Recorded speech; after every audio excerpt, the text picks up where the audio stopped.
Supreme court bar association 2026-2027-এ সহ সম্পাদক পদে আমার মনোনয়নপত্র দাখিল করেছি। আমি সহ আমার আরও অনেক সহকর্মীবৃন্দের মনোনয়নপত্র কোনো কারণ ছাড়াই অবৈধ ঘোষণা করা হয়েছে এবং আমাদেরকে প্রপার কারণটাও জানানো হয়নি।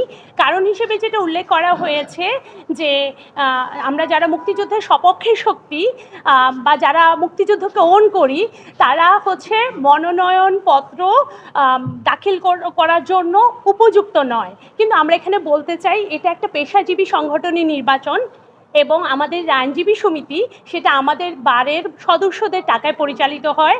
আমাদের যে নির্বাচন হবে সেই নির্বাচনটাও আমাদের নিজেদের টাকায় পরিচালিত হবে।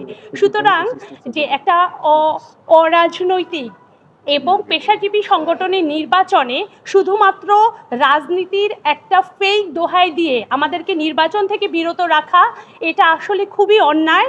আমরা আমাদের বারের যারা সদস্য আছে তাদের সেবা করতে চাই, তাদের জন্য কাজ করতে চাই।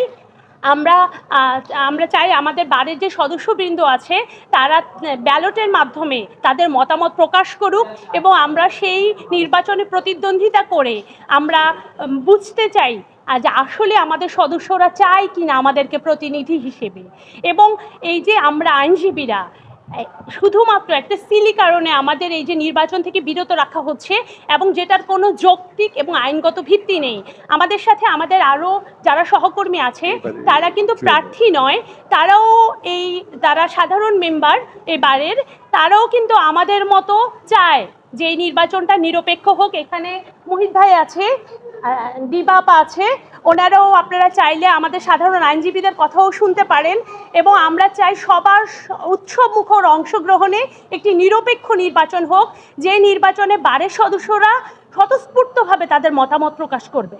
আর সর্বোপরি আমি আপনাদের সাংবাদিক ভাই বোনদের ধন্যবাদ জানাতে চাই, আপনারা সবসময় আমাদের সাথে ছিলেন এবং এই নির্বাচনের শেষ অবধি একটি নিরপেক্ষ নির্বাচন করার জন্য অবশ্যই আপনারা আমাদের সাথে থাকবেন। ধন্যবাদ।